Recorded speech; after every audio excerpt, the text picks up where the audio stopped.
In a world of Johnnies, Timmies, and Spikes, we must all arrive at the win condition.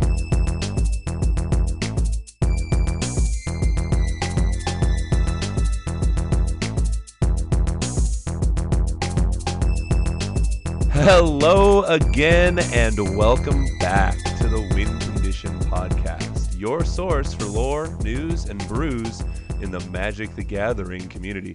My name is Sean. I'm your host. I'm joined by my co-host, Greg. How's it going, Greg? Doing good today. Man, Greg, it has been a while. We've kind of been on a hiatus here for about a month, I think. Yeah. Just, scheduling and busy during the holidays. It's been a little rough, but we are so very excited to get back on board here, talk to you guys about some things that have popped up in the Magic world recently. But we also wanted to remind you all that this show is brought to you by Flipside Gaming at flipsidegaming.com, where any order you make, whether it's singles or sealed product, boxes of M19 perhaps, any order you make over $10, use a promo code WINCONDITION in all caps to save yourself 10% off your purchase, which will help contribute to future show giveaways. Greg, we are on episode 60. Holy cow. Man, Are you this sure? kind of crept up on us. Yeah. It really has. You're episode right there. 50 feels like it was just yesterday, but here we are. So, you know what? Let's hit the ground running. But Greg, why don't you give us a little bit of details on the story for M19 and how we're going to handle that? So, as you guys have probably been reading, and we talked briefly about it last time, this story, it's good. I'm excited for it, but it feels so convoluted. Like they're really trying to stretch this out over 8 episodes. So, in the favor of having a better story about this, we're going to come to you once the story ends, and we're going to give you a lore corner that is bigger than normal because we want to talk about the story a little bit more and throw in some of our own thoughts and ideas, of course. Since we're dealing with Nicol Bolas, we're dealing with Ugin, we're dealing with all the Elder Dragons and Yasova Dragonclaw. I can only imagine we're going to meet Sarkhan as well. But it's just, at the time right now, it doesn't feel like we would be doing you a good service in talking about the story straight out each episode, because mostly we'd only give you a sentence or two.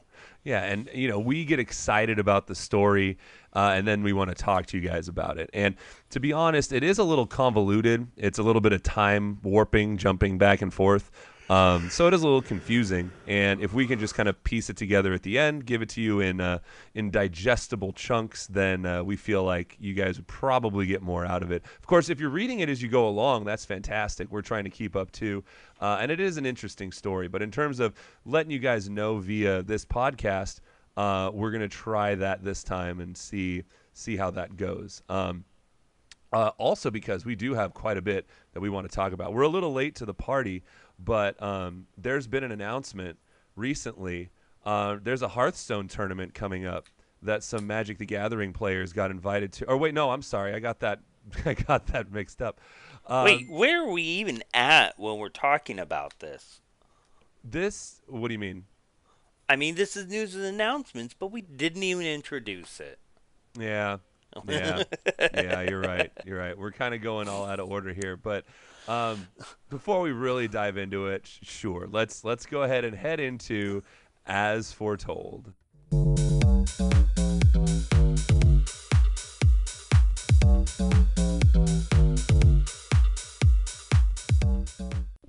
Hey, there we go. Oh now man, we get it's been to cast so long. spells. Gotta I know. get back in the saddle again, so to speak. Okay. Some people say riding a bike's easy.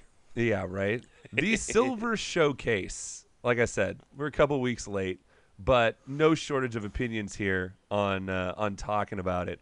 Now, we're not, Magic pros, but after hearing the reaction of a lot of people, whether it was on Twitter, whether it was on YouTube, whether it was on other podcasts, there's some mixed emotions regarding this. So shot out of a cannon, Greg, what you know so far, how do you feel about the Silver Showcase? Is it overall good thing or is it an overall bad thing? Well, after the events at Vegas, I have issues with it because, sure, I love old Magic. Old Magic is great It's awesome. when you're using it with new stuff, but old Magic straight out is clunky, hard to play, and hard to follow. And the fact that the Silver Showcase is going to be utilizing old Magic to advertise new Magic gives me a feel bad. Now, if there's a possibility of the fact that we're going to get into old Magic in new Magic, like we get Arena with Masters series or something, maybe I can deal with that. But for the common, Tom, Dick, and Jane, it's going to be a little bit of a problem having them watch this after playing Hearthstone because it's just a completely different change. Right, right. Now, And go ahead. it's All right. a problem to do that. Yeah, and let me start off by saying, and this opinion may be a little controversial, in terms of what Magic is trying to do, I think they invited the right people.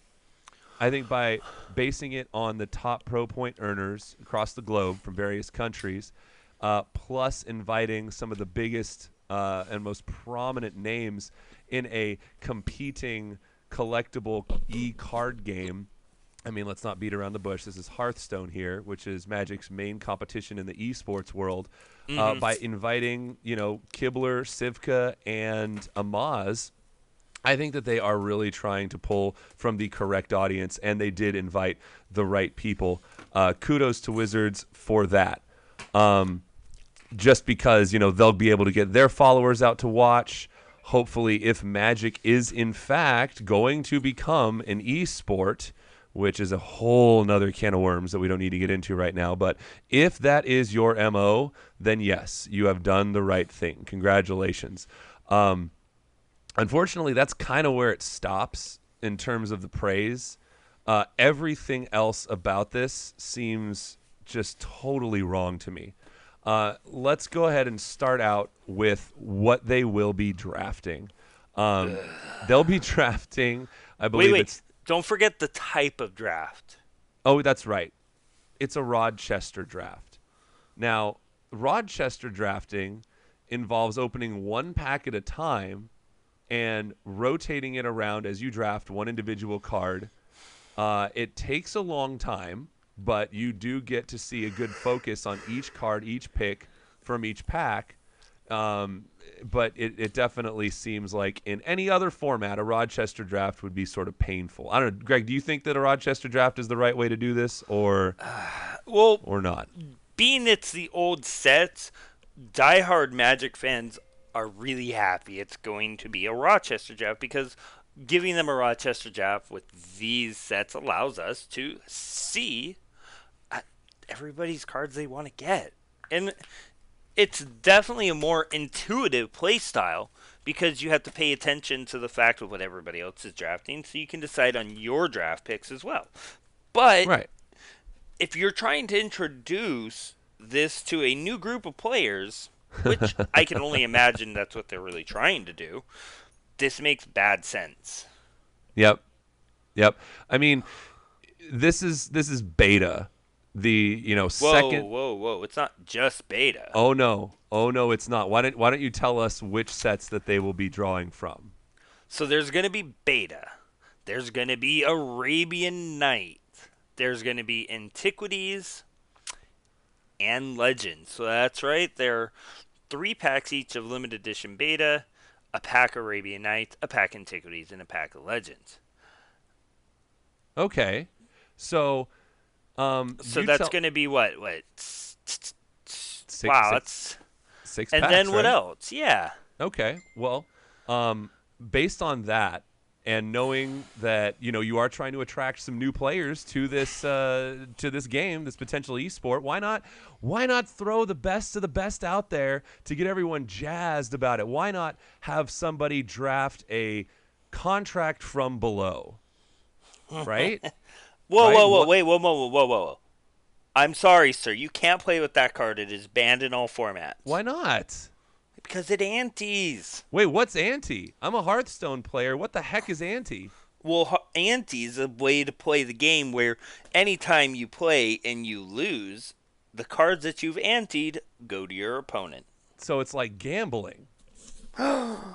Good thing we're not in Vegas. Yeah, right. Okay, so there's that whole issue. What if people open up cards that say ante on them? You're gonna live on stream say, "Oh, by the way, you can't use this card because it's from a vestigial aspect of Magic that died off within the first year of its existence." If they're Rochestering draft with 6 packs each, that's a lot of packs. Yeah.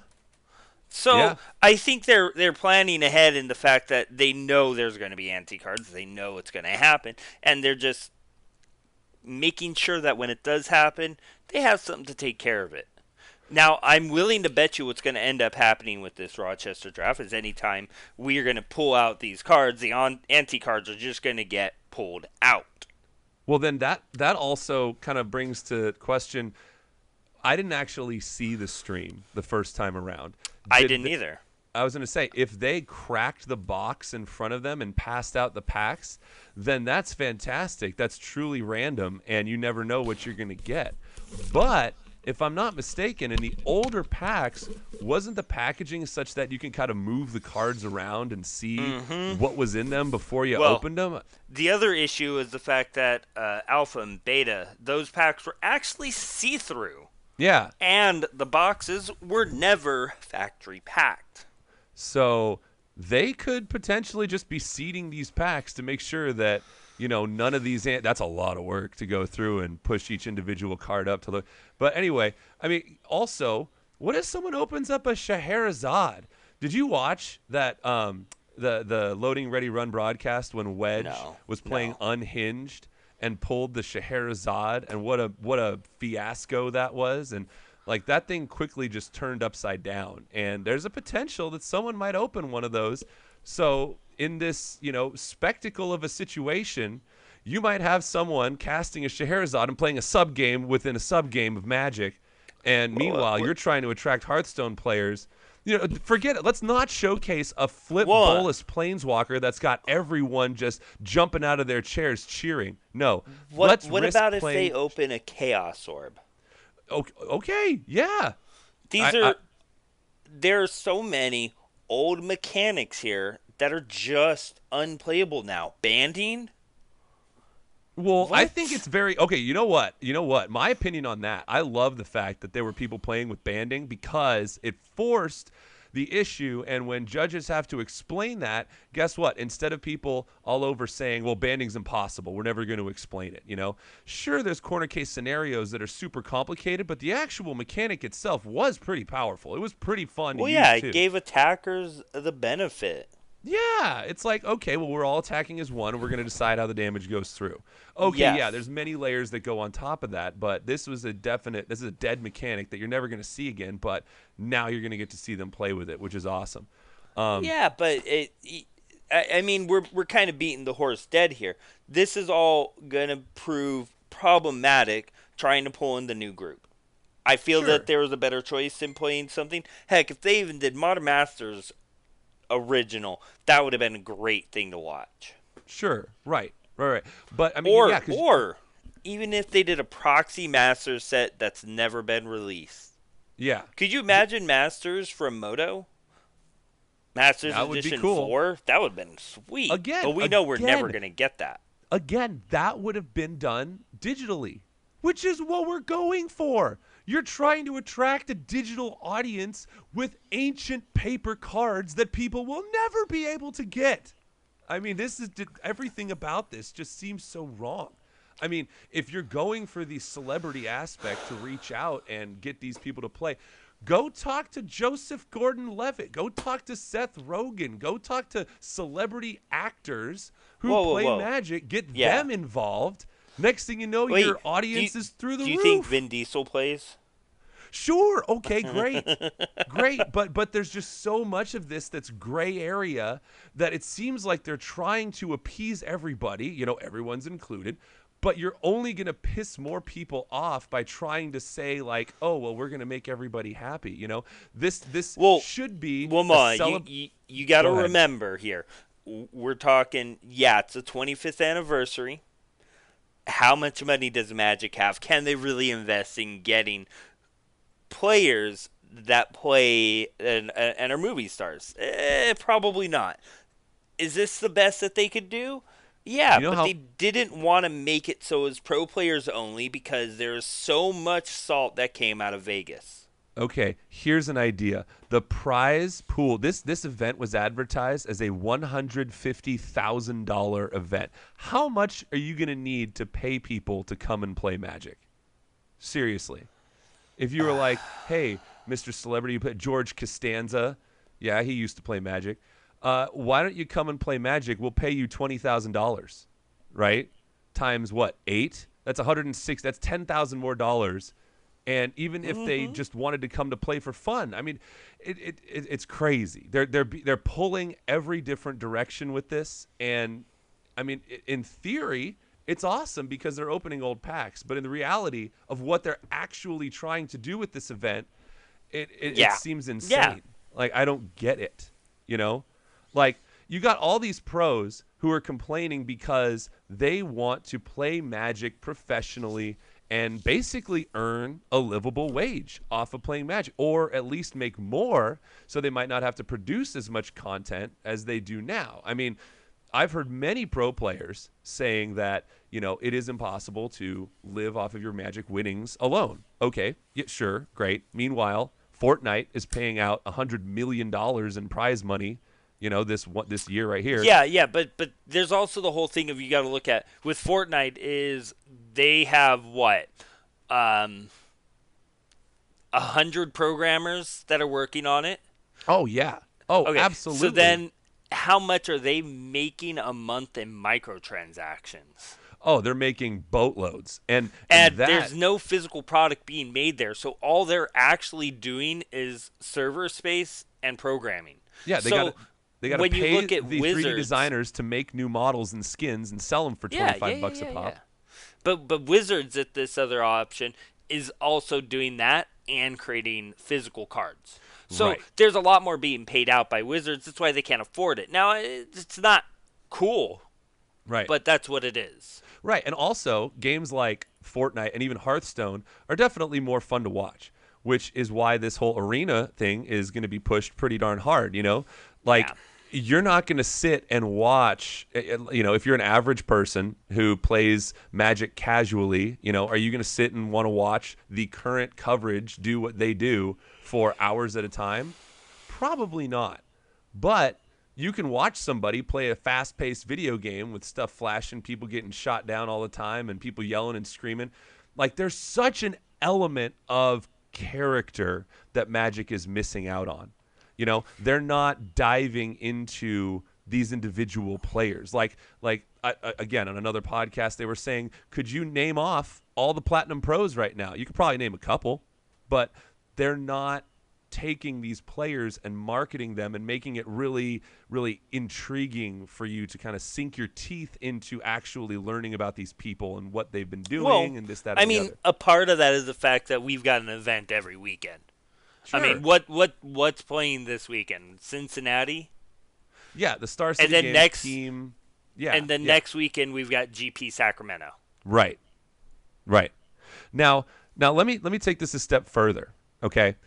If you wanted to really take these pro players and market them, what would you really have to do? And one of the things I thought of is, what do pro sports teams do? Obviously they live in the same city. Now, we're not at the point really where, all the Platinum Pros could come live together in the same city and, let's say, produce content together on a daily basis. But if you ask me, why aren't they doing or running sponsored events at local stores? yeah. So way back when LSV was a big thing, all right? My local gaming group, they've known LSV for a long time. In all honesty, matter of fact, they played when he started. Sure. And they were playing board games and all sorts of stuff. Right. And they asked LSV to come out for an event as a friend. And Right. he was like, yeah, sure. I can do that for you. And when they talked about it, they got threefold what they were expecting out of the event just because they said LSV is going to be there. Now, And I think that's how these should be marketed. They should be working on having their arena system that they have. I mean, it was there at Vegas. They had like 10 computers. What if they put that in I don't know, a trailer? And they would go to other storefronts on weekends or Friday nights and allow people to play on it. And they just take a tour around. yeah. And you have a pro player from the local area comes down. It involves people coming down to the store. They get to play arena. They get to meet their pro players. That seems really good. I could see something like that doing a lot better than, I don't know, Murder is Your F&M promo. Well, and here's the counter to that. Unfortunately, seeing as these pros really don't make that much playing Magic, a lot of them will have to have full-time jobs to sort of compensate for. Well, they have to make the money. They have to travel because a lot of these pros have to grind GPs on a bi-monthly basis, or every week, every couple of weeks, they're traveling around trying to get their points so they can maintain that Platinum Pro status. So if they were to, let's say make a cameo appearance in a local LGS before let's say they go to a Friday Night Magic the night before a GP in a city, that LGS would probably just explode with popularity for that night, Yes. And then you bring into the fact that, LGSs need more attention. I guarantee you that will get your LGS more business, more attention than putting a promo card in there that could be worth 20 or 25 bucks or whatever Nexus of Fate is right now. But I guarantee you, not only will that drive business, but that will also drive what is it called? Just the personality that we were talking about. There's a lot of. Well, it also starts driving loyalty. Yeah. No, absolutely. I mean, you'd get people like let's say for you go to Berkeley, you go to let's say Eudaimonia. Okay, they're not sponsoring us, but we're dropping their name anyway.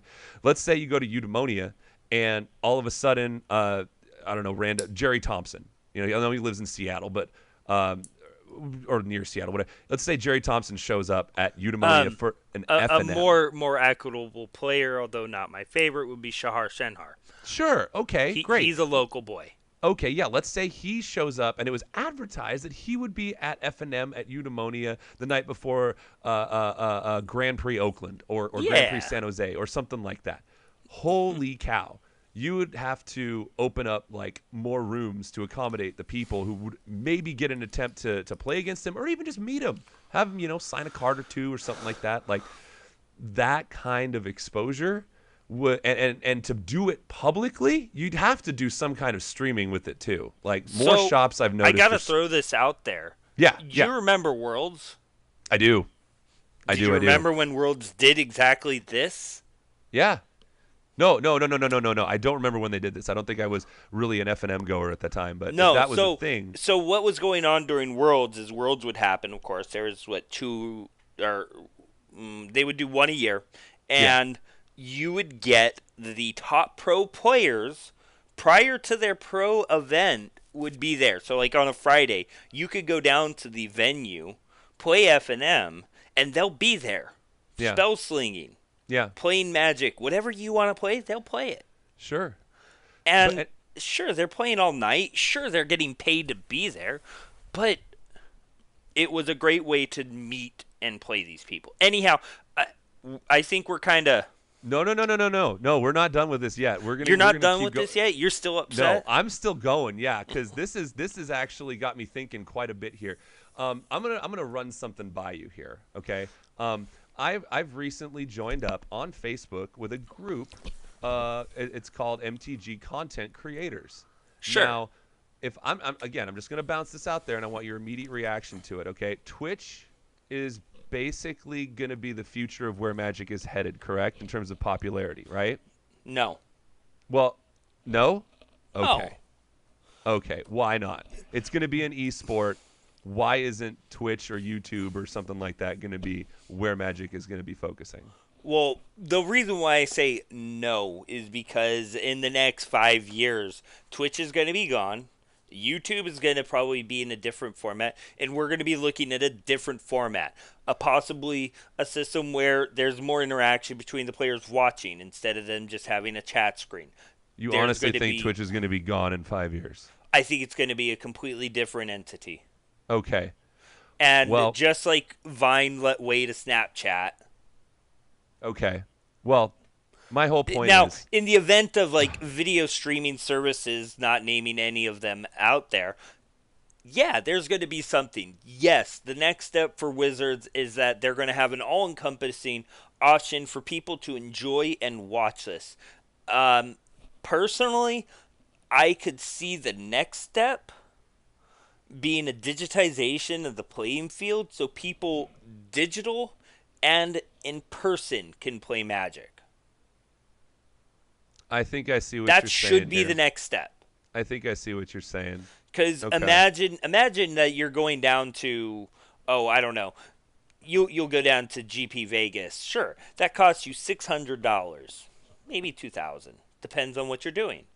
But imagine that you at home with your kids there and the dogs and your wife, but you wanted to play in the side event or a main event. Imagine, if you would, that your pool can be put into a digital pool and you get put into the system. Imagine that you could play somebody in that's actually there and have like a robot or a camera screen so you could see this person face to face and play them. So you're saying essentially what we were doing previously on Twitch by Skyping and playing with paper cards is But the going to difference be would be is that you can they be would playing recognize the physical cards and and I yeah. can be digital. No, I see what you're saying. And I mean, if you've ever watched Loading Ready Run stream, again, I bring them up. They have the card recognize device or something. If you put the card in the middle of the table, it immediately brings it up so you can actually read the card, which is amazing for anybody who's watching, and it's easy to do. You don't have to sit there and type the card in every time it happens. You just get Right. it recognized. And sure, in your example, I could see how you would play, and there's some form of recognition software out there that allows you to be present with your cards at any moment with actual physical cards. Sure. Okay. But anyway, take a step back. Let me get to my actual point here. Sure. The fact that Hasbro and Wizards are concerned with selling product, sealed product, not even singles. Okay, Sure, because they don't care about the secondary market. they could care less about the secondary market, and honestly, they could care less about the players on the Pro Tour. I think that the Pro Tour was an interesting device used by Wizards to advertise their product, because ultimately that's what it was. They don't want to pay out millions of dollars. They'd rather throw that back towards their profits so their company can grow. That's great. But my point is that this whole advertising and exposure of the pro players has to be community driven. So with this community of content creators, I think that it would be a fantastic adventure or experiment, if you will, to create a channel on Twitch or YouTube or any other live streaming network or whatever you have, and just compose it or make it up of all the content that you get from various channels. Now, let me explain the pros and cons and people. Before we just get it, you're imagining that there's a essentially a channel guide system where you can pick and choose what type of things you get and look at? No, not really. What I'm proposing is like TV. Okay, before DVR.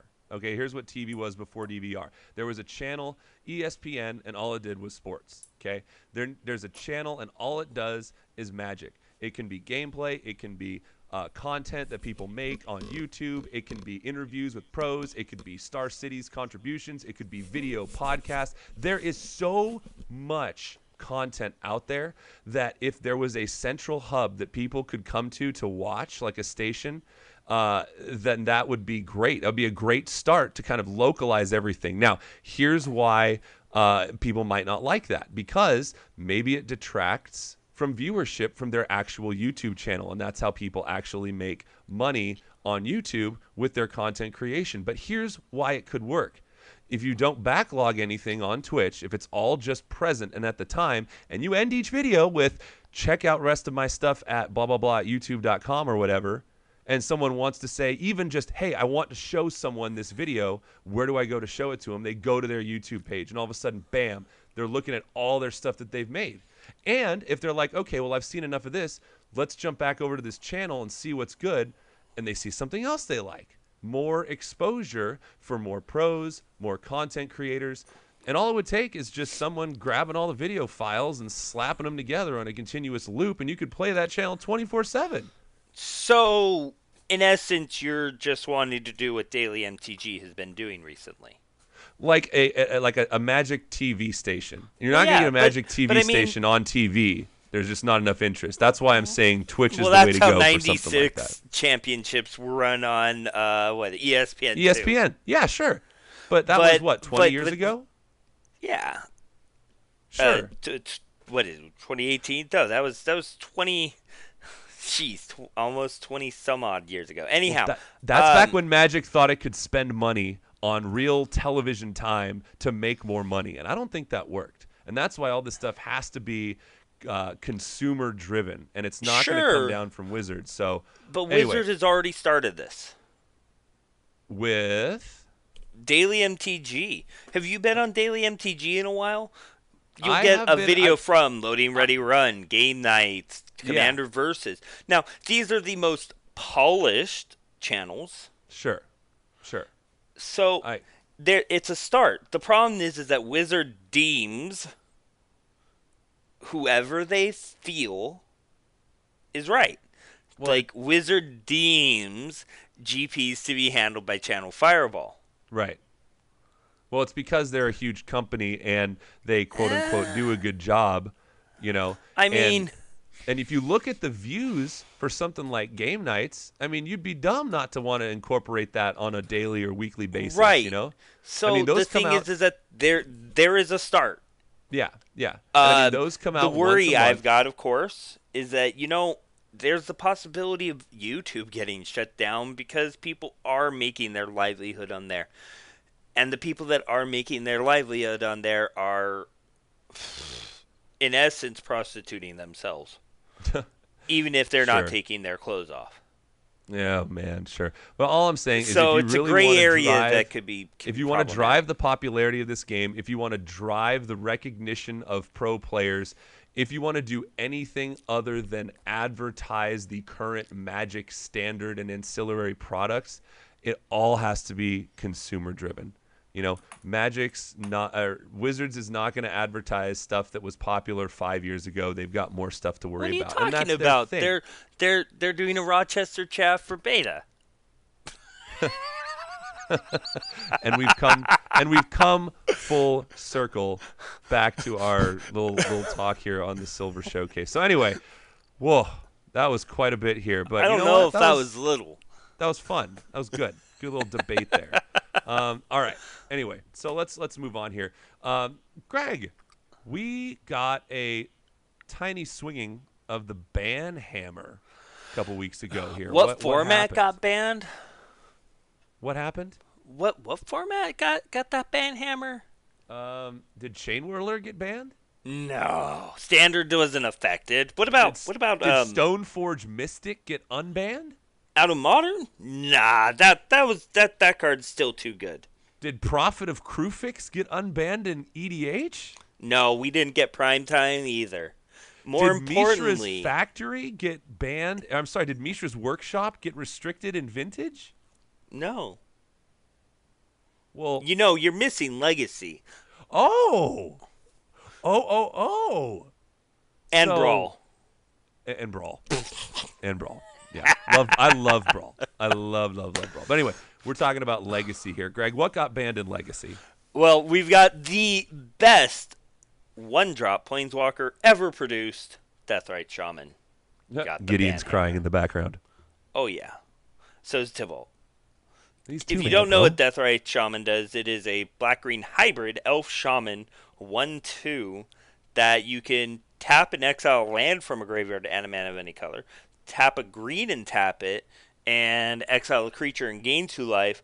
Tap a black and tap and exile any other card and make an opponent lose 2 life. This card is probably the strongest card. It gives control outs. It allows the aggro decks to get mana quicker. It just does everything. You mentioned it was a 1/2, right? So I it did blocks mention it was a all those 1/2. little young pyromancer tokens, any little 1/1 goblins, anything that could, potentially aggro you out very early. Yeah, that spot removal is just, it's incidental graveyard hate. That really, it doesn't like push a deck like Dredge out of the format, but it really, really hampers it. Makes decks like Reanimator, where you pitch creature cards into the graveyard with hopes to bring them out.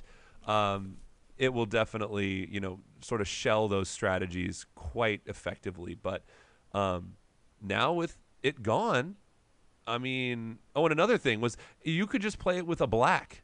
You didn't even have to be in green to be playing this card, Yeah. and it was just, hence Grixis Delver decks playing Deathrite Shaman. So, but anyway, so Deathrite Shaman got the axe. It is no longer playable in Legacy. I think the only formats it's available in now are EDH and Vintage. So Yeah. that's Where kind of EDH, rough. it's okay, and Vintage, it's not good enough. Yeah. Yep. So, all right. Which Well, is Deathrite awkward to Shaman say. bit the dust. Also, Legacy is losing Gitaxian Probe. So, one Phyrexian blue mana, so either 1 blue or 2 life. So, essentially, you could play this for free. Look at target player's hand and draw a card. Yeah. So it replaces itself, and it gives you the information that you would need from your opponent to know what you are going to be doing in your next turn or two. And it gives you extra fodder in the graveyard to fuel delve spells or any cards where instants and sorceries or really anything in your graveyard becomes relevant. You mean like Tarmogoyf? Like Tarmogoyf, absolutely. It just did so much for nothing. I'd say virtually nothing, but yeah, 2 life is really nothing when it comes to Legacy. So, Gitaxian Probe bit the dust. So, 2 major Dutifully cards, so. two big bannings. Legacy is definitely shook, so to speak, as the kids say these days. Greg, what do you think this means for the near future of Legacy? What are there any decks that people are going to be, rushing to put back together now that they've got some, some of the bullies escorted off of the schoolyard? Red decks can get played. Manaless Dredge can get played. There's a few decks that are a little bit better Your now. favorite. Yes. But then there's also decks like Infect that can't be played. It makes it harder. Yeah, definitely. Gosh. The problem is that without, like, Storm and this and a couple other decks required you to know what your opponent had. Now, you could put in other cards that allow you to look at your opponent's hand, like a Duress or Cranial Extraction even, but they're just not as good. Yeah. Any of these, a lot of people are saying that Phyrexian mana is just a busted mechanic, and for the most part, I feel like that's kind of right. Slash Panther, Sure. that was getting played in Vintage because it killed Jace's. Yeah, and not to say that it's a really legitimate play, but something like Surgical Extraction, the one Phyrexian black mana, target card in a graveyard that player exiles it as well as any number of copies of it from their hand and library. Going Surgical Extraction on a key card and then Snapcaster Surgical Extraction on another key card, that's 8 cards just ripped out of that player's deck, and with a 60 card deck, that's pretty crazy. That's nuts. Shriekhorn came out to play in one deck recently. I was hearing some people talk about that, and I remember when Mirrodin Besieged came out, and then we got new Phyrexia. You could turn 1 Shriekhorn, make them mill 3, and if they had a key card of their deck in there, you could just, like Lingering Souls or whatever was going on during that time, you could Surgical Extraction that card away on the first turn, and their whole deck could just be done after that. So Yeah. you could see how Phyrexian mana makes it really, really hard to keep these cards legitimate. Given even though Legacy is the strongest format that many, I mean, obviously Vintage, but you know what I mean. So, Yeah. Yeah. yeah. So, anyway, So, what about that other thing that ended up happening and didn't actually happen? oh yeah. So when these banned and restricted announcements come around, there's always the speculation that a card will come off of the banned and Yeah. restricted list. Specifically, this time around, there was a ton of hype around the thought of Stoneforge Mystic getting unbanned in Modern. And people lost their dang minds over this. There were people buying up copies of Stoneforge Mystic at an exorbitant price left and right, hoping, not even like just hoping that it was going to get unbanned. There was no proof that it was going to get unbanned. There's no. Okay, Greg, why do you think they unbanned Jace the Mind Sculptor in Modern? Well, Honestly. mostly because of the fact that they understood that at this point now the card wasn't as good as what it was then. There's more removal, there's more answers, there's more aggro. Just Sure. all in all, there's more things that can deal with a Jason Mind Sculptor. Sure. But But right now, being able to search up a equipment and cheat it into play, yeah. that's just too good. I mean, it is good, but don't you think that a lot of why they unbanned Jace the Mind Sculptor, especially when they unbanned it, was because they were bringing it out in a master set and they wanted to hype it up and sell more product? I mean, yeah, probably. But they also knew that it wasn't going to have any real effect on the format, so why keep it banned? Well, again, that brings me back to my point of them wanting to sell more product, which is why I think that while Stoneforge Mystic, like I'm going to actually go ahead and say that I think Stoneforge Mystic is playable now, considering that we do have decks like Hollow One and I mean Storm can go off on turn 2 sometimes, but if all you're doing is on turn 2 playing your Stoneforge, because you'd have to wait to turn 3 to vial in a Stoneforge if you wanted to do that. But Stoneforge is not going to win you the game on turn 3, 4, maybe 5 will get it done. But I think that it should be reconsidered, and I think that it does have a good chance of being taken off the ban list. But Wizard doesn't have the correct product ready to go, such that if they did unban Stoneforge Mystic, everybody would be clamoring to buy up their product. What happened with Jace was amazing.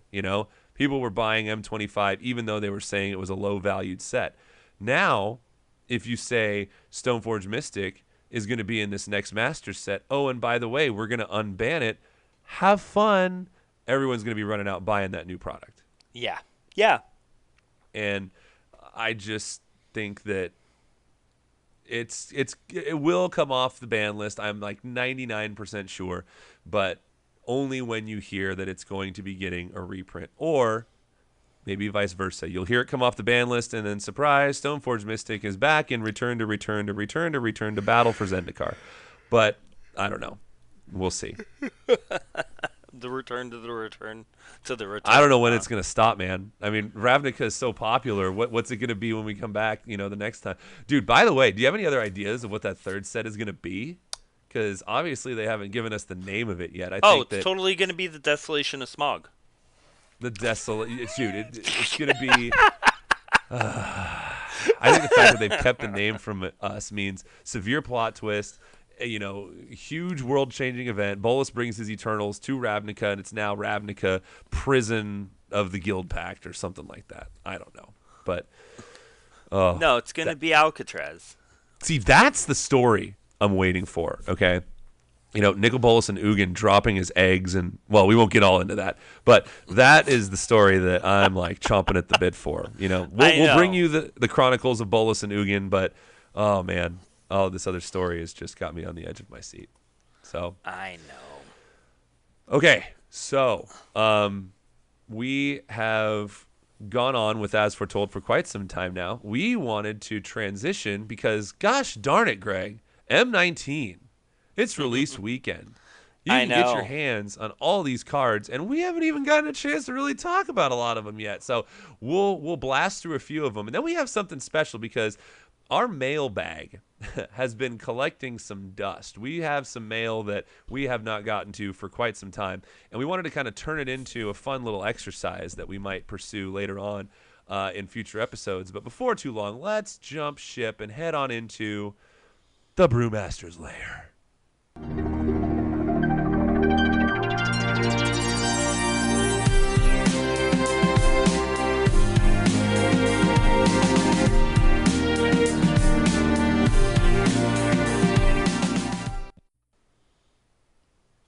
All right. Pour us another drink. So, Greg, M freaking 19. The It's return here. to Corset. Return to Corset.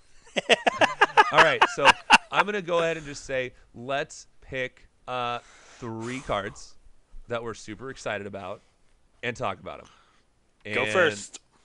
What's that? You go first. Go on ahead. All right. I'm going to knock out the first one here. And I believe we might have talked about 1 or 2 cards, but you know what? I'm super excited to talk about this card because this is like my spirit animal right here. Tezzeret, Artifice Master. What? For 3 blue, you get a legendary Planeswalker Tezzeret with 5 loyalties. +1, create a 1/1 colorless Thopter artifact creature token with flying. Heads up, we have a lot of Thopter creators in this set, in this standard format. This standard format's huge right now. Yeah, it is. Like, this is insane. Until October, yeah. Yeah, you've got, like, Whirler Virtuoso, obviously. You've got Pia Nalar. Thopter Tribal is real. Then he has a 0 ability. Draw a card. If you control 3 or more artifacts, draw 2 cards instead. That's a 0 cost. Draw 2 in the right deck. And, of course, at 5 mana, you'll probably have some cards that you played before, possibly to improvise, Yeah. But anyway, that's very, very powerful, and that's exciting. And then -9, you get an emblem with, at the beginning of your end step, search your library for a permanent card, put it onto the battlefield, then shuffle your library. I am such a fan of this ultimate because ultimates that's essentially say you win the game. Okay, great. You pop the ultimate, you're going to win. Great. This is so much suspense. Even if Tezzeret dies every turn, you get to go through your library, find a permanent, and put it on the battlefield. Whoa, whoa. What if they play even Mind Sensor? Well, then you're hosed. You only get to look at the top 4. Then, my friend, you are hosed. You'll probably be able to find a permanent card in the top 4 of your library because you're probably playing the right kind of deck. But still, yeah, that's a definite hoser. And you pulled that out on me during our little God Pharaoh's Gift games that we were playing before, and that was pretty backbreaking, I'll tell you what. So don't sleep on that Aven Mind Sensor. But we're not talking about Amonkhet. We're talking about M19. So Tezzeret, Artifice Master, definitely on my wish list. Greg, what's your first of 3 cards you want to talk about? First of 3 cards. It's going to be Scape Shift. Oh, and you have a little personal attachment to this, don't you? I really do. I just finished, I'm almost finished with helping, making modern Scape Shift for Titan. Titan Shift specifically. And, geez, I spent way too much money on getting these Scape Shifts. Now they're like $13. But this card is really strong. Now, this is 2 generic green sorcery. Spell, of course. Sacrifice any number of lands. And then search your library for that many lands. Put them on the battlefield tapped. Sweet, yep. Right? This card's really super good. Sweet. So, the other night I was drafting M19. And I decided to first pick this card. And what? In a draft? What? Everybody said that same exact thing. But when you really think about it, Scape Shift is a bomb. I mean, did anybody run Mana Severance? I don't even know what Mana Severance is. What was there was another card that was like Zendikar block that ate cards out of your deck. So what's really good about this, our Mirror Incubator did the same thing, is that this card is Bomby because you're able to sacrifice a bunch of your lands, get the last of your lands out of your deck. So you have no more Yes. lands in your deck and you have nothing but gas. I feel that there could be a good deck with this in standard. I mean, could you imagine doing this on like turn 5 and getting rid of you're now out what 12 lands out of your deck maybe?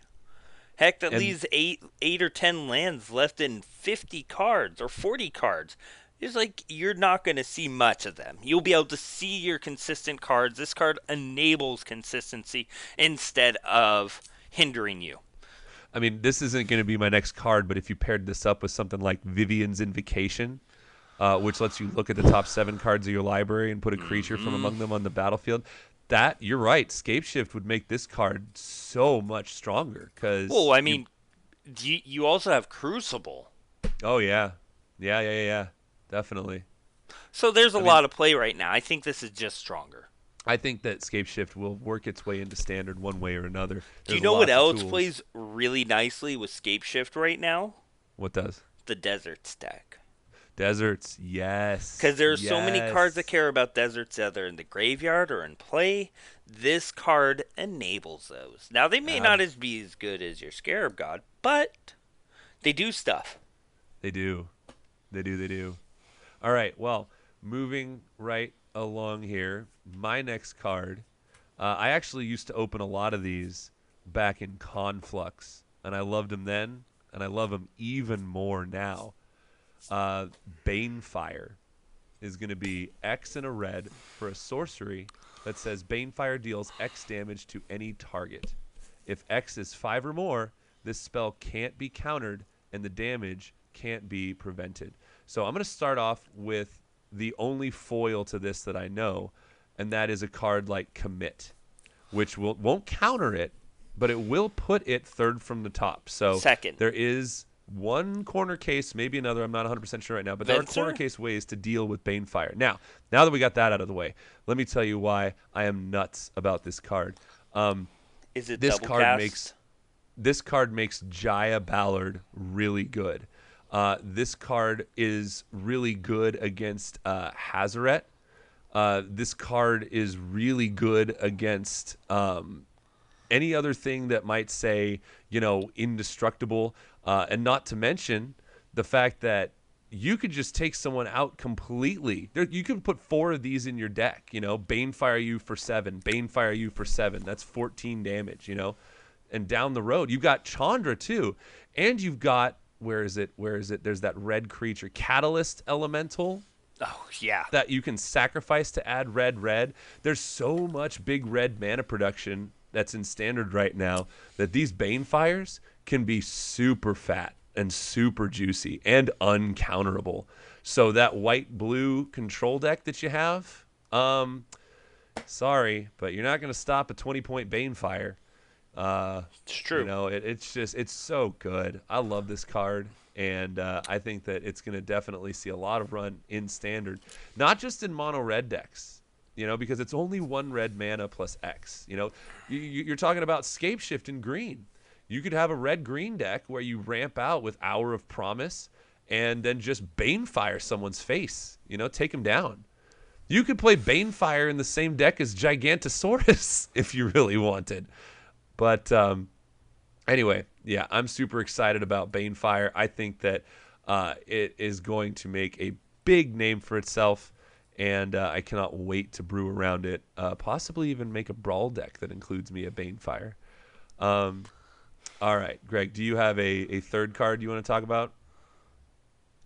Oh, yeah, I did talk about 2. No, I only talked about 1. Oh, you're right.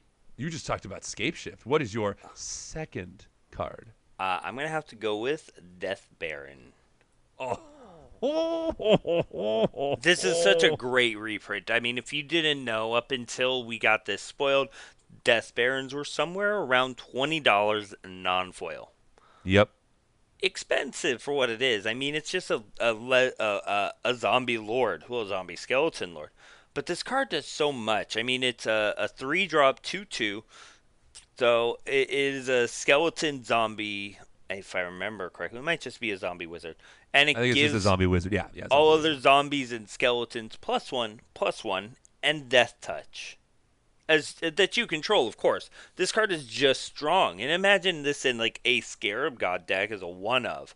Oh, I'll get back my my Gear Hulk. Oh look, it's a 5/5 death touch. Dude, and I have to credit Patrick Chapin on this. I was just listening to Top Level Podcast before we Really? recorded. He mentioned that in a Scarab God world, in a God Pharaoh's Gift world, you have Walking Ballista. I'm gonna let that marinate for just a second.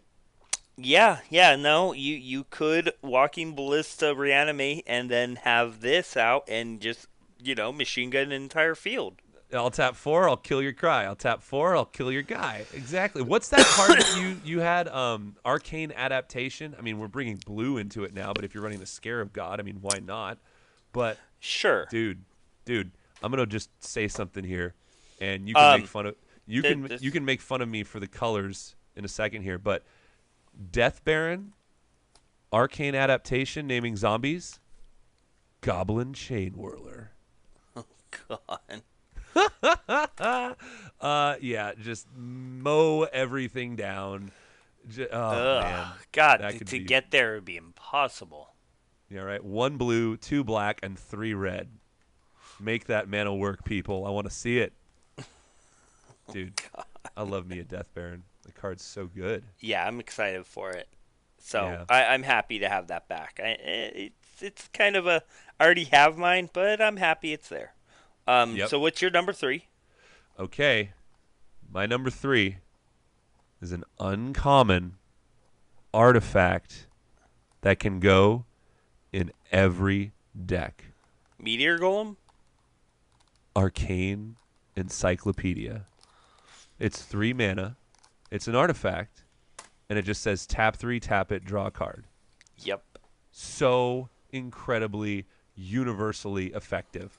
I mean, this card is just flying under the radar right now, but if you I guarantee you, if you get yourself a foil one of these, someday this card is going to be worth some good money because every format, I mean, standard, it's a little clunky, but I'm more thinking like in, EDH or something, just draw a card. It's super simple. Any deck can run it. Just tap 3, tap it, draw a card. End of your opponent's turn, just draw a card. You get anything that untaps stuff, draw another card. It's so good. At 3 mana to tap to draw a card, that's one of the cheapest amounts of mana that you'd have to pay for this effect out of an artifact. I mean, obviously with shenanigans like Skull Clamp, you doing other stuff, but this is just a card that is good that you can put into anything and almost make any deck better. I mean, probably not in the competitive circuit or whatever, but it's just a really, really, really good card. Yeah. And I'm excited. Obviously, I love artifacts. You heard me on my Tezzeret rant, but I think Arcane Encyclopedia, especially in Limited, is going to be a really, really good card to have. Probably multiples of, if you like to run multiple decks, which a lot of us do. So No, we don't. no, not at all. All right, Greg, what is your third and final card? I'm gonna go with One with the Machine. I am so happy you picked that. I love that card. I love that card.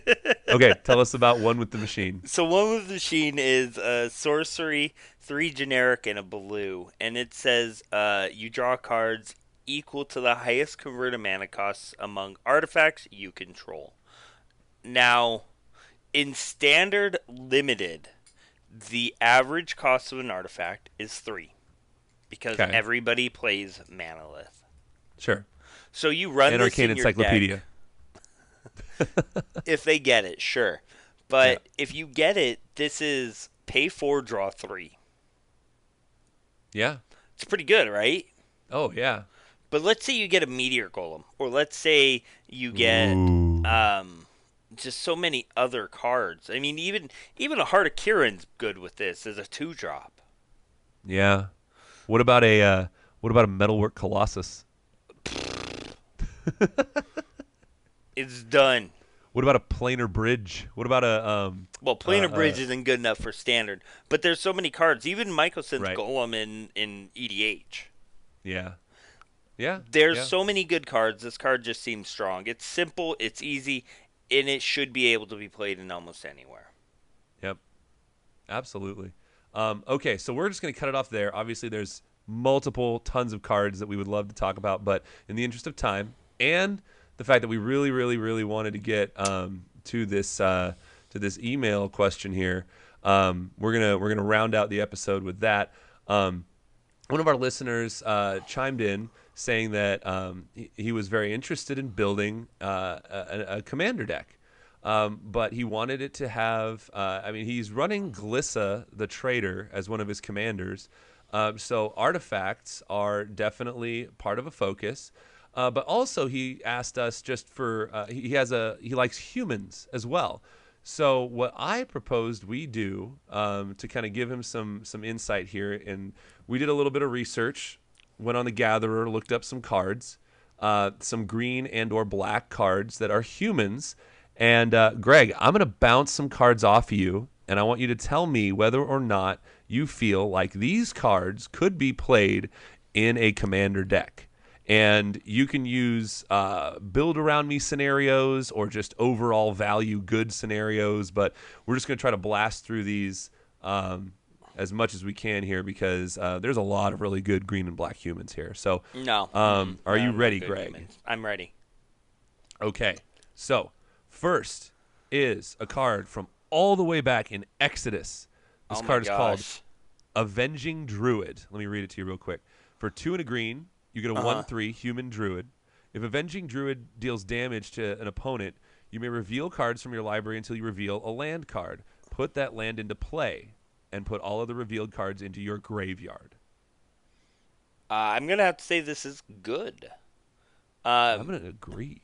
Using this card in conjunction with anything that is a unblockable effect, which is something you tend to want to do with your other cards in a Glissa deck, allows you to get stuff into your graveyard, and then you get additional triggers. Like, you get to kill stuff, you get back other artifacts. This just seems value. Right. Yeah, no, I think that this card has a lot of homes in a lot of different decks. There's a lot of graveyard specific decks. I mean, Muldrotha, one of the most recent ones, really doesn't care about your graveyard. And it's green, so it can go in any deck that uses green. And it's 1 damage. So I don't think opponents are really going to be that concerned with taking a damage. But they're going they to are look concerned to about block you. it because they want to get it out of there. Right, and they don't want you ramping your mana, but still, that's for 3 mana, a 1/3 that will ramp you, and that land comes in untapped, by the way. That's pretty sweet. Not bad. So, yeah, Avenging Druid, pretty awesome. And yes, these will be in alphabetical order if any of you notice. Number 2, from Theros, we have Agent of the Fates. 1 black for a 3/2, human assassin with Death Touch. Yep. And it has Heroic. Whenever you cast a spell that targets Agent of the Fates, each opponent sacrifices a creature. So, yay or nay? I'm going to have to say nay. Okay. In a black-green deck where you're focusing on getting Glissa triggers, you're not going to be targeting your creatures. Heroic doesn't do you enough. Okay. Now, if you're playing this in, like, let's say a red-white-black Heroic deck, yeah, I'd play it. Having all those spells that target this is a strong card if you have targeting effects for your own stuff. But in a deck like this, your targeting effects are destroying a creature. Right. Right. No, that's fair. If this were to trigger off of like equipping, that would be different. Oh, yeah. You know, like if it just became target of any spell or effect, then that would be good. But yeah, it was kind of rough. I tried to make this guy work in standard in a white-black standard deck, or white-black standard deck, and it was just super mediocre to bad. So Yeah. it's okay. All right, next one. Bog Initiate from Invasion. 1 and a black for a 1/1 human wizard. Tap 1 generic, add black to your mana pool. So essentially this is just mana fixing. Do you think that this card would be good enough to play in an EDH deck? Not really. I mean, No? you get to play with signets.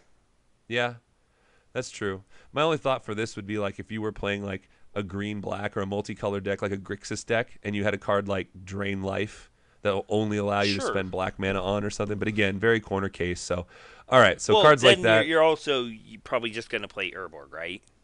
Yeah. No, that's true. That's true. Okay. Common from Invasion. No. Cabal Paladin from Dominaria. Yes. 3 and a black for a 4/2. Whenever you cast a historic spell, Cabal Paladin deals 2 damage to each opponent. Yeah, no, totally. You'd run this. It seems good. You know why? Why? Because Glissa, the trader, gets you back artifacts. What are artifacts? Historic spells. There Boom! you go. Yeah, so Yep. this is good recursion. If Yeah. you're on a dime, this card plays well for you. Very good budget solution. Also, you run something like Scrap Trawler to recur some of those artifacts. This thing can do a ton of damage pretty quickly. Yeah. Awesome. Okay, so Cabal Paladin, yay. Champion of Lambholt, 1 green for a 1/1 human Yes. warrior. Okay. Creatures with power less than Champion of Lambholt's power can't block creatures you control. Whenever another creature enters the battlefield under your control, put a 1/1 counter on Champion of Lambholt. It's really good. It's in a commander deck, for crying out loud, so you know it's good. So one of the cards that shines really strongly for me in this Glissa deck. Now, this is a little pricey. It's actually 2 cards. You have Patriarch's Bidding, which is 3 generic black, and it says you get to take each player names a creature type, and all creatures of the named type return from the graveyard to the battlefield. Right. You choose humans with this, and if, let's say, you get back 10 dudes, your Champion of Lambholt is going to get +9/+9, making it so that only creatures with 10 power can block. Yep. That's huge. And you just win. Yeah, not everybody has a Metalwork Colossus to block with. No. No.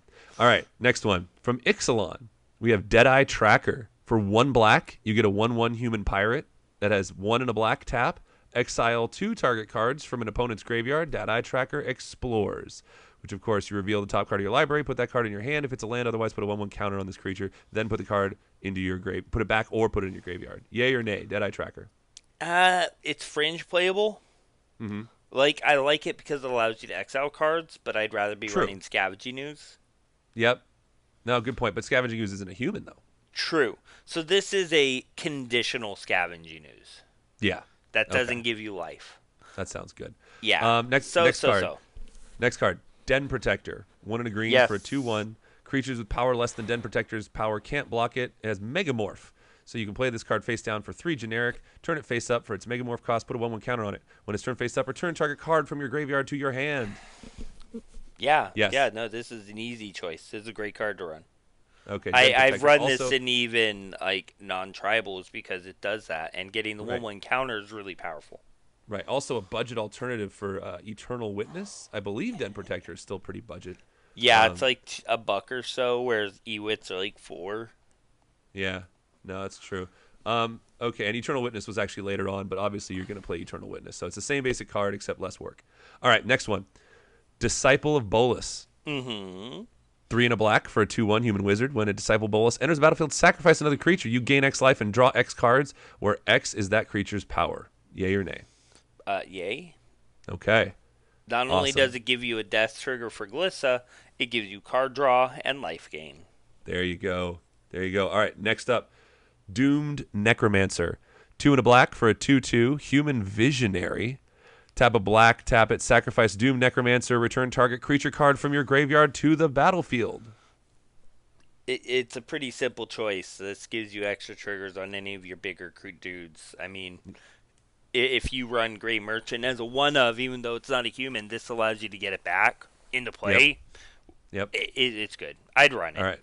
Okay, next one. We have Dream Stealer from Hour of Devastation. 2 and a black for a 1/2 with Menace. It's pretty key. Whenever Dream Stealer deals combat damage to a player, that player discards that many cards. And you can eternalize it for 4 black, bringing it back from the graveyard as a 4/4 black zombie with Menace still. So, yay on Dream Stealer. I'm a so-so on this. I'd prefer to do other effects to make people discard, but it's not bad. Right. No, I think in a different deck, this might be better when we were focusing more on discarding cards or something like that. Because I mean, if you hit with this and you have a Waste Knot in play, that's just gas. Yes. Yeah. All right. So moving on. Duskwatch Moving Recruiter. on, 1 and a green for a 2/2 human werewolf warrior. Tap 2 and a green. Look at the top 3 cards of your library. You may reveal a creature card from among them and put it in your hand. Put the rest of the bottom of your library in any order. That's all we're going to be concerned with. It flips into a different werewolf, but never mind. Is that playable? Like it's good. I see a lot of people that do run it in their EDH deck, but there are other cards that are better for Mm-hmm. budget playable. Yes. Mm-hmm. Okay. Okay. Cool. Um, you know what? Involved in this list, I'm going to go ahead and forego ones that are already included in Commander decks, just because obviously they're good in Commander if they're put in that product. So I'm going to skip ahead here in the interest of time as well. We have Gigantomancer from Rise of Eldrazi was the You original know, printing.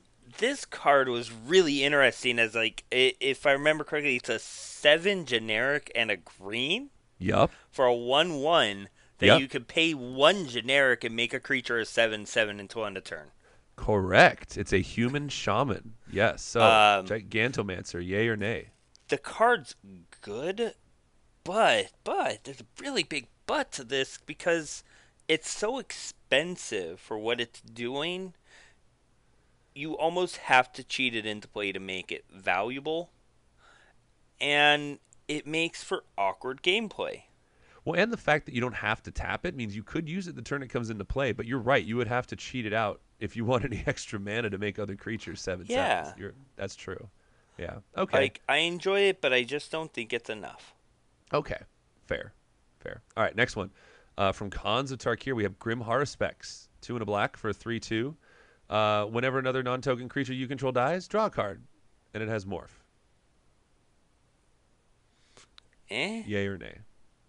Eh? I mean, you're not playing Marin. That's true. That's true. If you were on Marin, I'd say yes, Okay. but That's definitely otherwise fair. it doesn't do much for you. Okay, moving on. We have Hapatra, Vizier of Poisons. For black and a green, you get a 2/2 human cleric. Whenever Hapatra, Vizier of Poisons deals combat damage to a player, you may put a -1/-1 counter on target creature. Whenever you put a one or more -1/-1 counters on a creature, create a 1/1 green snake creature token with Death Touch. It's cute, but this is a build around card, not a 99. Right. No, yeah, that's true. That's true. I can see that. Okay. Um, next up, we have Jor-El, Empress of Beasts. For 3 green, you have a 3/3 legendary human spell shaper. For 2 and a green, you tap it, discard 2 cards. Until end of turn, all lands target player controls are 3/3 creatures that are still lands. Yay or nay on Jor-El? You know, this has always been fringe playable. Um, it might be playable in this deck because you get to ditch cards from your hand to your graveyard to get Glissa, get them back with Glissa, so you're not really losing them. And you could go into a Toxic Deluge or any number of things to eat all of your opponent's lands. This can really blow out a game. Yeah, I was going Um, to say, this is a card that's not going to make you many friends if you're using it in that way. If you're Yes. using it on your own lands and then just overrunning, well, that's a different story. But the potential to be someone's worst enemy here is pretty great. Yeah. All right, this next one obviously gets no commander play at all. It's a terrible commander. Nobody would ever run it. Kamal, Fist of Krosa. For 4 green, you get a 4/3 human druid. Tap a green, target land becomes a 1/1 creature until end of turn. It's still a land. 2 green. Creatures you control get +3/+3 and gain trample till end of turn. And Definite this no, right? is the card that people play over Jor-El. Because not only does it allow you to extend really far by animating your own lands or your opponent's lands in response to them doing something silly, it allows you to overrun. Right. Obviously, my sarcasm. If you're is going to play a dripping with green this. deck, this is almost an auto include, just like Jazal Goldmane is in any type of creature based white deck. Right. Yeah, just an overrun, and then also the targeted land hate too, kind of like Jor-El, but you can do it, pick them off like one land at a time because it's not target land you control; it's just target land. So you're like, yeah, that Dark Depths you're working on over there, it's now a 1/1 creature. I'll poke it. It's dead. Moving on. I Next card. think one of the cards I used to run with Kamal, because I have a Kamal EDH deck, and when I was a Rude player, I ran Masticore. Okay. So I get to go And- 1 green, your land's a dude, I pay 2 colorless, your land is dead. Nice. Oh, I can tap for 50. All right. Next I heard card. you liked lands. Next card, Kessig Cage Breakers, 4 and a green. For a 3/4 human rogue. originally from Innistrad or Dark Ascension. Sorry. Whenever Kessid Cagebreakers attacks, create a 2/2 green wolf creature token that's tapped and attacking for each creature card in your graveyard. So I'm What do you gonna think? say this was actually printed in a commander deck, Oh, it was. Dang it. All but right, you're right. the card is good in this deck, not this deck. Okay. Because unless you're really gonna have a lot of your creatures dead, like you would in a Marin deck, this doesn't do you much. Mm-hmm.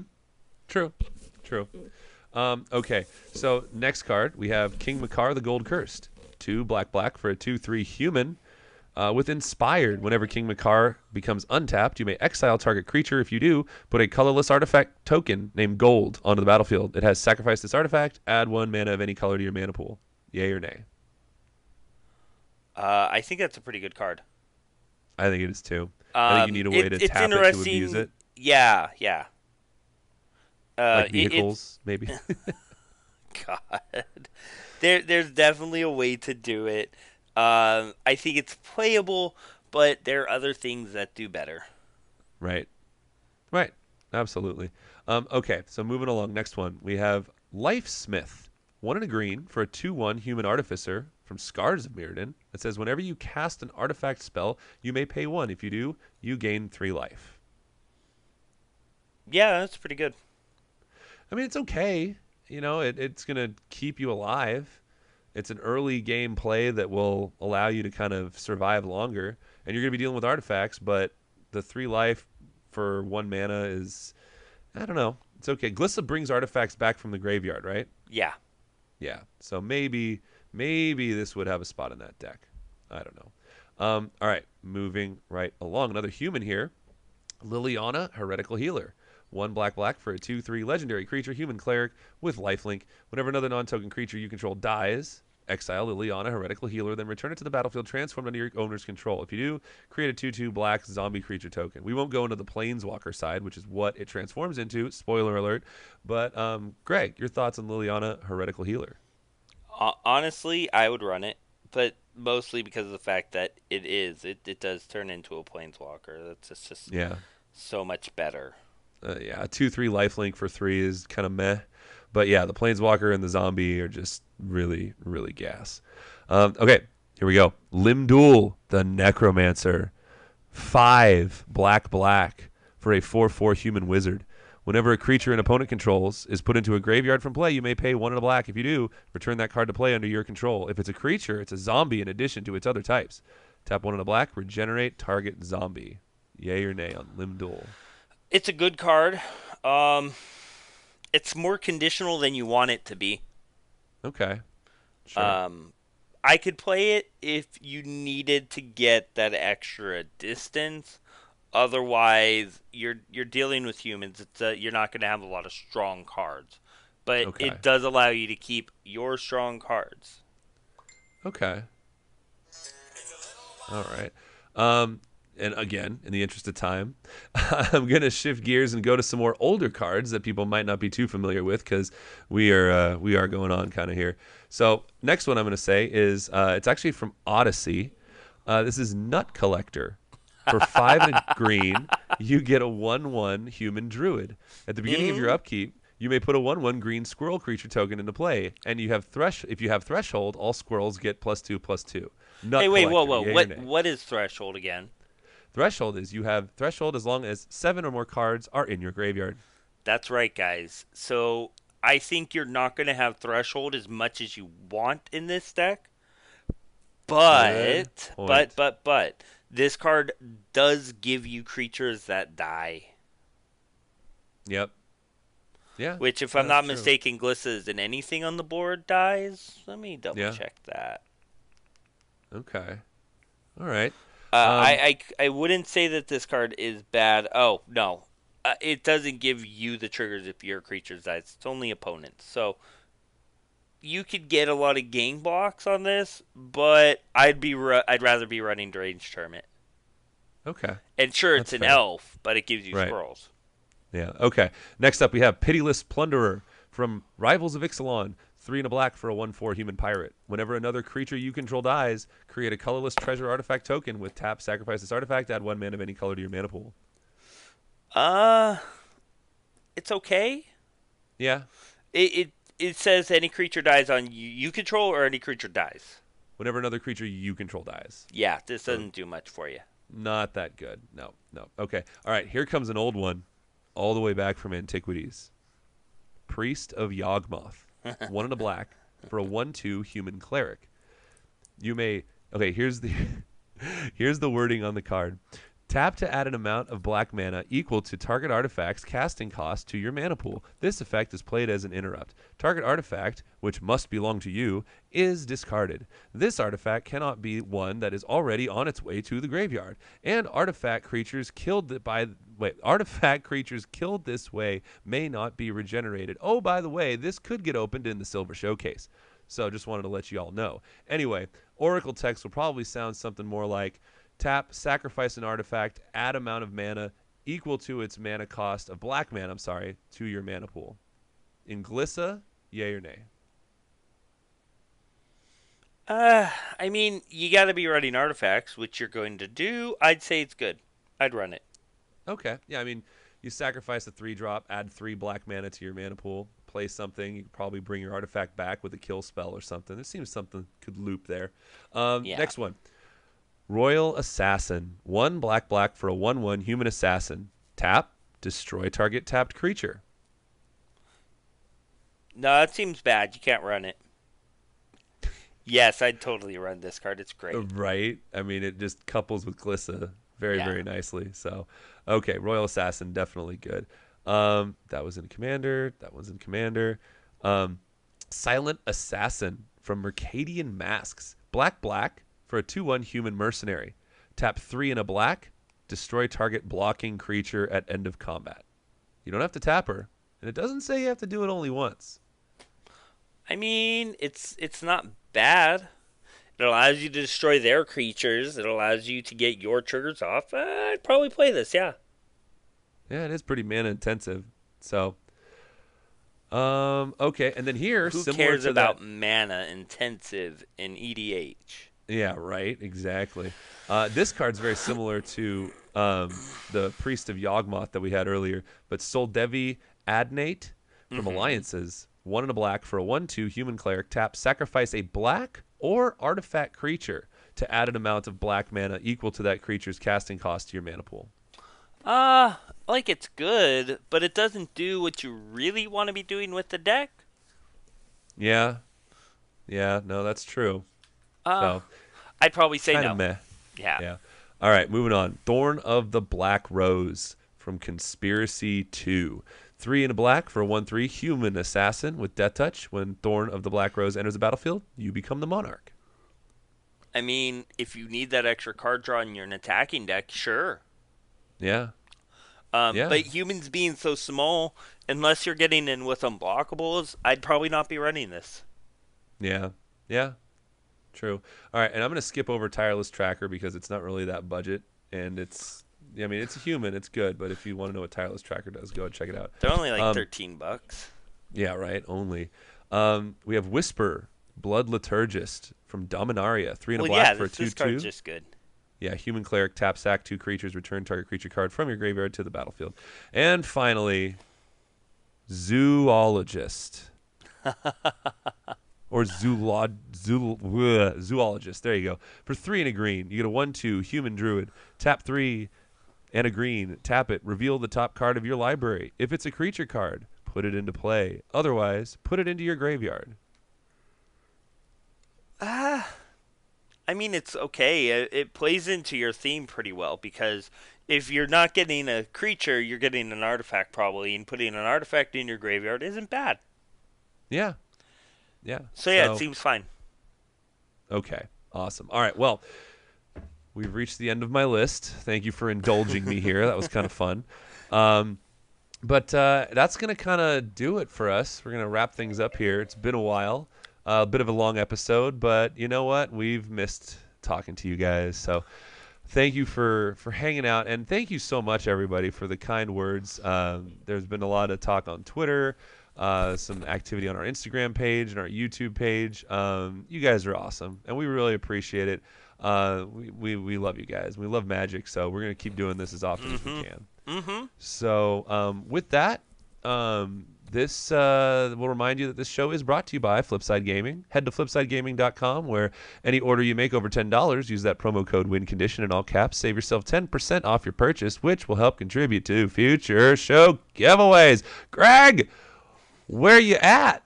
Where can they find you? I am on Twitter at NoobSlasher2003. And I am on Twitter at MTG_Sean. The show is at The Win Condition. You can email us, thewinconditionpodcast@gmail.com. Instagram, thewinconditionmtg. Check out our YouTube page. Check out our backlog of Twitch videos. Other than that, you can find us on iTunes, SoundCloud, Stitcher, Google Play, Well, I YouTube. mean, they probably found this there. Yeah. But we're always trying to expand. Whatever we're not on, let us know. Yeah, right? We want to know. We want to know right now. No. All right, well, all that being said, Greg, thanks again. Yeah, my pleasure. And we will talk to y'all next week, hopefully. Yeah, have a great evening, guys.